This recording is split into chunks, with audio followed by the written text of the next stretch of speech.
نہ گھبراؤ مسلمانوں، خدا کی شان باقی ہے، ابھی اسلام زندہ ہے، ابھی قرآن باقی ہے۔ جو ظالم کیا سمجھتے ہیں، جو اپنے دل میں ہنستے ہیں، ابھی تو کربلا کا آخری میدان باقی ہے، ابھی تو کربلا کا آخری میدان باقی ہے۔ تو پہلا سوال یہ کیا گیا ہے، زکوٰۃ کن پر واجب ہے؟ ظاہر سی بات ہے، یہ سب سے پہلے معلومات ہونے ضروری ہیں۔ زکوٰۃ مالک نصاب پر، عاقل بالغ مالک نصاب ہو۔ مالک نصاب کسے کہتے ہیں؟ مالک نصاب جو ہے، شریعت نے ایک لمٹ مقرر کی ہے مال میں، سونا، چاندی، مال، پیسے، اتنے لمٹ کا جس کے پاس مال ہوگا اس کو مالک نصاب کہتے ہیں۔ وہ لمٹ کیا ہے؟ سونے میں 7.5 تولہ، چاندی میں 52.5 تولہ، اور پیسوں میں ان میں سے کوئی ایک کی قیمت، یعنی 52.5 تولہ چاندی کی قیمت کا بھی اگر کوئی مالک ہے، جیسے آج مارکیٹ میں 52.5 تولہ چاندی کی قیمت ایگزیکٹ تو میں نہیں بتا سکتا، جو ریٹ چل رہا ہوگا روز الگ الگ ہوتا ہے، 25,000 اگر فار ایگزامپل، تو 25,000 قیمت ہے اس کے پاس، 52.5 تولہ چاندی کی قیمت ہے۔ سیونگ، انکم کی بات نہیں ہے، سیونگ بچی ہوئی ہے، اور اس پر سال گزر گیا تو وہ مالک نصاب ہوا، اس پر زکوٰۃ واجب ہو گئی۔ بات سمجھ میں آ گئی؟ اب کچھ لوگ یہاں پر کنفیوژن کے شکار ہیں کہ کسی نے کہا کہ میرے پاس 5 تولے سونا ہے، 7.5 تو نہیں ہے، 2 تولے چاندی ہے، 52.5 تولہ بھی نہیں۔ میرے عزیزو، یہاں پر اگر ایسی سچویشن ہے تو دونوں نصابوں کو ملا کر کے دیکھا جائے گا۔ جیسے 2 تولہ سونا اور 2 تولہ چاندی کو ملانے پر 52.5 تولہ چاندی آ سکتی ہے کہ نہیں آ سکتی؟ 52.5 تولہ چاندی کی قیمت ہو جائے گی۔ اگر کوئی ایک بھی نصاب پورا ہو گیا تو مالک نصاب ہے۔ ضروری نہیں کہ 7.5 تولہ سونا ہونا چاہیے۔ ہاں، یہ کب؟ جب اس کے پاس پیسہ بھی نہیں، چاندی بھی نہیں، خالی سونا ہے، تو دیکھا جائے گا جب تک 7.5 تولہ نہیں ہوتا تب تک وہ مالک نصاب نہیں ہے۔ یہ شریعت کی چھوٹ ہے۔ اونلی صرف سونا ہے، گولڈ ہے، باقی اس کے ساتھ دوسرا نصاب کا کچھ بھی نہیں ہے، یعنی مال بھی نہیں، پیسہ بھی نہیں ہے اور چاندی بھی نہیں ہے۔ تو کب تک مالک نصاب نہیں ہوگا یہ؟ جب تک 7.5 تولہ نہ ہو۔ لیکن دوسرے بھی ہیں اس کے ساتھ، یعنی چاندی اور پیسے، تو پھر تینوں کو ملا کر کے کسی ایک نصاب کے برابر ہو جاتا ہے تو مالک نصاب ہوگا۔ اسی طرح سونا بالکل نہیں ہے، پیسہ بھی نہیں ہے، لیکن صرف چاندی ہے اس کے پاس، چاندی اگر اس کے پاس 50 تولے بھی ہے تب بھی وہ مالک نصاب نہیں ہوا۔ کیوں؟ اونلی چاندی ہے اس کے پاس۔ کب مالک نصاب بنے گا یہ؟ 52.5 تولہ چاندی۔ اس چیز کو سمجھ رہے نا؟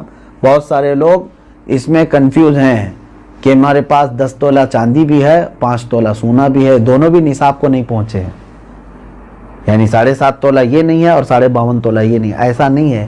اگر 2-3 نصاب کی چیزیں ایک ساتھ آپ کے پاس ہیں تو سب کو ملا کر کے اگر 52.5 تولہ چاندی کی قیمت ہو جاتی ہے تو آپ مالک نصاب ہو گئے، آپ پر زکوٰۃ فرض ہے، اور آپ کو زکوٰۃ نہیں دی جا سکتی۔ کسی نے اگر ایسے شخص کو زکوٰۃ دیا تو اس کی زکوٰۃ ادا بھی نہیں ہوئی۔ کیا زکوٰۃ کے پیسوں سے راشن دے سکتے ہیں یا پیسے ہی دینا ضروری ہے؟ بالکل، جس مستحق کو، یعنی جس کو زکوٰۃ دینا ضروری ہے، وہ 8 قسم کے لوگوں کا ذکر قرآن پاک میں آیا ہے، جس میں سے آج 5 لوگ پائے جاتے ہیں۔ آیت ہے، اللہ تعالیٰ نے فرمایا انما الصدقات للفقراء والمساکین والعاملین علیہا والمؤلفۃ قلوبہم وفی الرقاب والغارمین فی سبیل اللہ وابن السبیل۔ اللہ تعالیٰ نے فرمایا صدقات واجبہ یعنی زکوٰۃ فقیروں کو دیا جائے گا۔ فقیر کا مطلب وہ نہیں ہے جو ڈھول بجاتے ہوئے گھومتے ہیں۔ فقیر، شرعی فقیر کس کو کہتے ہیں؟ اس کی ایک ڈیفینیشن ہے، جس کے پاس نصاب کے برابر پیسے نہیں ہیں، یعنی جو نصاب ابھی میں نے بتایا نا، جو لمٹ شریعت نے مالک نصاب ہونے کی بتایا، اس لمٹ کے برابر اس کے پاس پیسے نہیں ہیں تو وہ شریعت میں فقیر ہے۔ اس سے بھی کم درجے کا، یعنی کھانے پینے کی بھی اس کے پاس دقتیں ہیں، وہ مسکین ہے۔ فقیر کو دیا جائے گا، مسکین کو۔ اور عامل جو ہے وہ بادشاہ کی طرف سے وصول کرنے کے لیے آتے تھے، لیکن اب وہ نہیں ہے، ان کا بھی ذکر اس آیت میں ہے، وہ نہیں ہے۔ والمؤلفۃ قلوبہم، پہلے ایسا تھا کہ کفار و مشرکین کو بھی ان کا دل رکھنے کے لیے، اسلام کی طرف رغبت ان کو بڑھانے کے لیے زکوٰۃ دی جاتی تھی، لیکن وہ حکم اب ختم ہو گیا، منسوخ ہو گیا، یہ بھی اس آیت سے نکل گئے۔ وہ پھر رقاب، اور گردن آزاد کرنے کے لیے، یعنی کوئی غلامی کی زنجیروں میں جکڑا ہوا ہے، آپ زکوٰۃ کا مال دے کر کے اس غلام کو آزاد کرا سکتے تھے، لیکن اب غلامی کا دور بھی نہیں ہے۔ یہ تین تو اس میں سے نکل گئے۔ پہلے دو میں نے بتایا، فقیر، مسکین، وہ ہیں۔ اب آگے سنیے، والغارمین، اب یہاں آیت میں ہے جو قرض میں ڈوبا ہوا آدمی ہے اس کو بھی زکوٰۃ دے سکتے ہو آپ، یعنی وہ مالک نصاب نہیں ہے اور لوگوں کے قرض لیا ہوا ہے اور پریشان حال ہے، تو اس کو زکوٰۃ دو تاکہ وہ قرض کے بوجھ سے نکل جائے۔ فی سبیل اللہ، اس کا مطلب ہے اللہ کے راستے میں جو ہیں، جیسے علم دین حاصل کرنے والا یہ اللہ کے راستے میں، جہاد فی سبیل اللہ جو کر رہا ہے وہ اللہ کے راستے میں ہے، تو جو اللہ کی راہ میں نکلے ہوئے ہیں ان کو بھی زکوٰۃ دے سکتے ہیں، جیسے ہم مدارس کو دیتے ہیں، مدرسوں میں جو طلبہ ہیں وہ اللہ کی راہ میں ہیں، اس لیے ان کے لیے زکوٰۃ ہے۔ وابن السبیل، اور مسافر کو، مسافر جو ہے راستے میں ہے، اگرچہ وہ اپنے گھر پر پیسے والا ہوگا، مالک نصاب ہوگا، لیکن سفر میں اس کے پاس پیسے نہیں ہیں تو اس کو بھی زکوٰۃ کے پیسے آپ دے سکتے ہیں۔ 5 تو میں نے بتایا، فقیر، مسکین، قرض والے کو، اور اللہ کی راہ میں جو ہے اس کو، اور مسافر کو، ان لوگوں کو زکوٰۃ آپ دے سکتے ہیں۔ سوال یہی تھا؟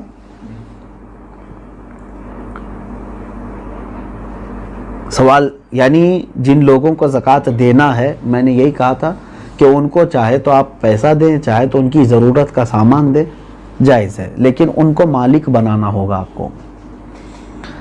کیا زکوٰۃ قرض لے کر ادا کر سکتے ہیں؟ جب آپ کے اوپر ہے ہی نہیں زکوٰۃ تو قرضہ کائے کے لے لو گے؟ مزید قرض میں ڈوب جاؤ گے اور تم پھر دوسروں کو زکوٰۃ دینا پڑے گا تمہیں۔ قرض لے کر زکوٰۃ نہیں دی جاتی۔ ہو سکتا ہے یہاں سوال کرنے والا یہ کہہ رہا ہو کہ وہ مالک نصاب ہے لیکن ابھی فی الحال اس کے پاس پیسے نہیں ہیں، شاید ہو سکتا ہے ان کے پوچھنے کا مطلب یہ ہو، یہی ہے؟ ہاں، اگر یہ مسئلہ ہے تو پھر اس کو کہیں سے بھی اب زکوٰۃ دینا ہے۔ دیکھیں سچویشن کیسی ہے، 1 لاکھ روپے میرے پاس تھے، میں مالک ہوں، میں 1 لاکھ کا مالک ہوں، تو مالک نصاب ہو گیا، سال گزر گیا، لیکن ابھی ایسا ہے کہ میرے پاس پیسہ نہیں ہے، زکوٰۃ دینا تھا، تو تمہارے لیے تو شریعت نے چھوٹ رکھی ہے، جب تمہارے پاس پیسہ آئے گا تب زکوٰۃ دو گے، قرضہ لے کر دینے کی ضرورت نہیں، مزید بوجھ میں جاؤ گے تم۔ انتظار کرو کہ وہ تمہارا جو پیسہ ہے وہ آ جائے، لیکن اگر 5 سال کے بعد آیا تو 5 سال کی زکوٰۃ دینا ہوگا، 3 سال بعد آیا تو 3 سال کی زکوٰۃ دینی، کیونکہ تمہارا پیسہ اٹکا ہوا ہے، جب آئے گا تب دو گے، ابھی نہیں ہے تمہارے پاس تو تمہارے لیے معاف ہے، شریعت نے کہا انتظار کرو۔ اور اگر قرضہ لے کر کے ادا کر دیا تو زکوٰۃ تو ہو گئی، لیکن وہ قرضہ تمہارے اوپر بوجھ چڑھ گیا، جب تمہاری اصل رقم آئے گی تو قرض ادا کرنا ہوگا۔ سوال یہ ہے کیا جائیداد پر بھی زکوٰۃ ہوتی ہے؟ بالکل، یعنی جائیداد کا مطلب اگر آپ یہ سمجھ رہے ہو کہ بہت سارے لوگ زمینیں جو ہے لے کر کے انویسٹ کرتے ہیں اور بعد میں بیچنا چاہتے ہیں، تو یہ مال تجارت ہوا، اس پر بھی زکوٰۃ ہے، تجارت کا جو مال ہے اس پر بھی زکوٰۃ ہے۔ لیکن جائیداد کا مطلب اگر آپ یہ سمجھ رہے ہیں کہ آپ جس گھر میں رہ رہے ہیں یا گھر بنانے کے لیے کوئی جگہ لیے ہیں، اس پر زکوٰۃ نہیں۔ ایسی جائیداد جو آپ ضرورت کے لیے لیے ہوں، وہ چاہے کروڑوں کی کیوں نہ ہو، اس پر زکوٰۃ نہیں۔ یہ حاجت اصلیہ میں سے ہے، ضرورت میں سے ہے۔ ہاں، اگر کوئی تھوڑی سی ایک ٹکڑا زمین کا ہی آپ نے اس لیے لیا کہ آج اس کی قیمت 10 لاکھ ہے، میں رکھوں گا، چند دنوں کے بعد 20 لاکھ ہو جائے گی، میں بیچوں گا، تو آپ اس میں تجارت کر رہے ہیں نا، تو تجارت کی نیت ہوئی آپ کی، تو اس زمین پر بھی زکوٰۃ ہے۔ سوال یہ ہے اس کورونا کے ماحول میں مسلمانوں کے ساتھ ساتھ غیر مسلم بھی راشن کے محتاج ہے، تو کیا انہیں اس حالت میں زکوٰۃ کے پیسے دے سکتے ہیں؟ زکوٰۃ یہ شریعت کا حق ہے، زکوٰۃ یہ شریعت کا حق ہے، یعنی اللہ تبارک و تعالیٰ نے مسلمانوں پر فرض کیا ہے، زکوٰۃ صرف صاحب اسلام کو، مسلمان کو ہی دی جا سکتی ہے۔ ہاں، مدد کی بات جہاں تک ہے، غیر مسلم ہیں ان کی بھی آپ مدد کر سکتے ہیں مخلوق خدا ہونے کی حیثیت سے، اگر ان میں سے کوئی محتاج ہے آپ مدد کریں، لیکن زکوٰۃ کے پیسوں سے نہیں، دوسری اماؤنٹ سے آپ ان کی مدد کر سکتے ہیں۔ میں مدد کی ممانعت کی بات نہیں کر رہا ہوں کہ مدد نہیں کر سکتے کسی، اسلام تو مدد کرنے کا حکم دیتا ہے، لیکن زکوٰۃ چونکہ پرٹیکولر ایک یہ ہمارے مذہبی حصہ ہے تو یہ صرف اس وقت ہی ادا ہوگی جب آپ مسلمان کو دیں گے۔ سوال یہ ہے کھیتی باڑی کرنے والے اپنی زکوٰۃ کیسے نکال سکتے ہیں؟ جیسے سب لوگ نکالتے ہیں ویسی ہی آپ کے پاس پیسے ہیں، سونا ہے، چاندی ہے، کھیتی باڑی کرنے والے کو پاس تو ان پر تو وہی زکوٰۃ ہوگی۔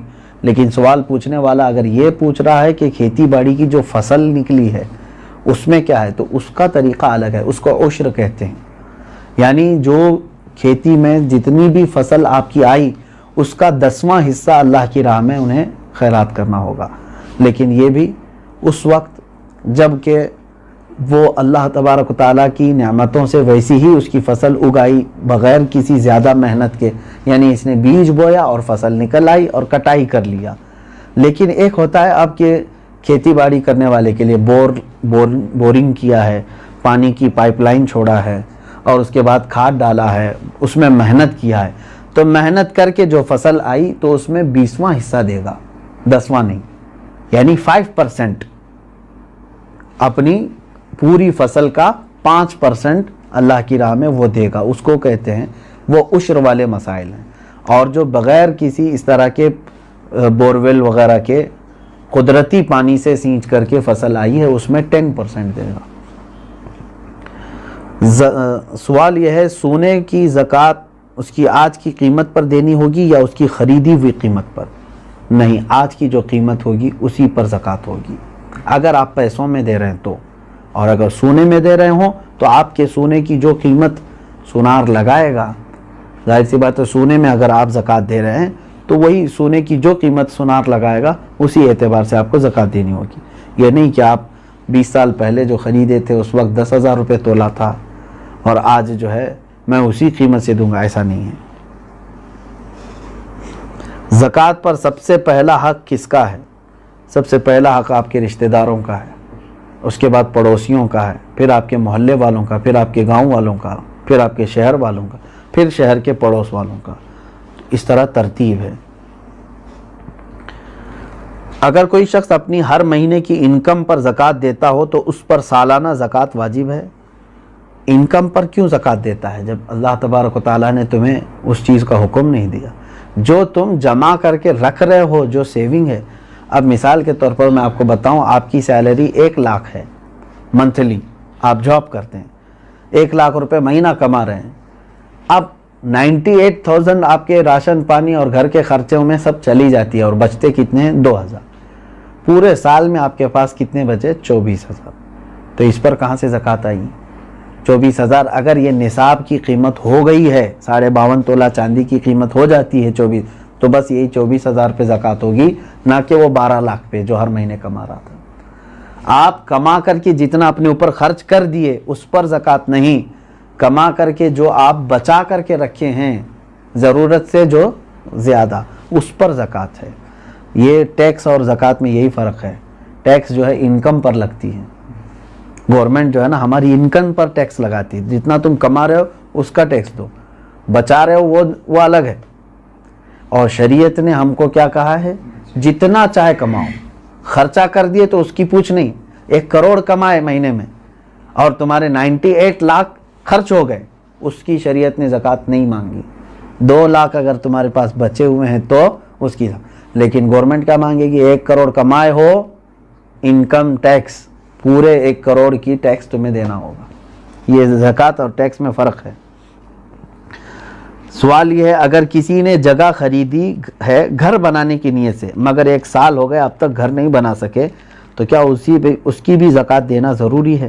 آپ کی نیت دیکھی جائے گی، آپ جو جگہ خرید رہے تھے تو گھر بنانے کی نیت سے نا، تو ابھی چاہے 10 سال بعد بھی بنائیں، آپ نے نیت کیا ہے گھر بنانے کی، تو جب تک آپ گھر نہیں بنائیں گے کوئی اس پر زکوٰۃ نہیں ہے، اس جائیداد پر زکوٰۃ نہیں دینی۔ آپ اپنے گھر بنانے کے لیے وہ زمین لیے ہیں۔